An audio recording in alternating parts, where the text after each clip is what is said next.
ডানা মেলে জীবন চ্যানেলে সবাইকে স্বাগত। আজকে আমার রেসিপি হচ্ছে সয়াবিনের পকোড়া।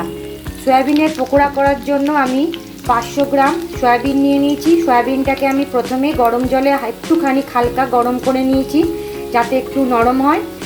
মিক্সিতে আমি পেঁয়াজ, আদা, রসুন পেস্ট করে নিয়েছি আর একটুখানি কাঁচা লঙ্কা ইউজ করেছি। এরপরে আমি একটা বাটিতে 2টো ডিম নিয়ে নিয়েছি, কর্নফ্লাওয়ার নিয়েছি এবং chilli sauce, soya sauce, tomato sauce, 3 রকমের সস ইউজ করেছি।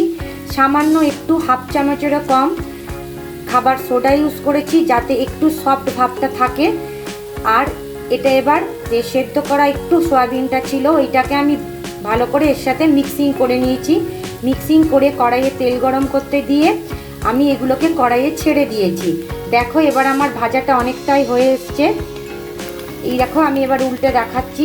এটা আজকে আমার ইভিনিংয়ের টিফিন। তো আমার ভাজাটা অনেকটাই হয়ে এসছে।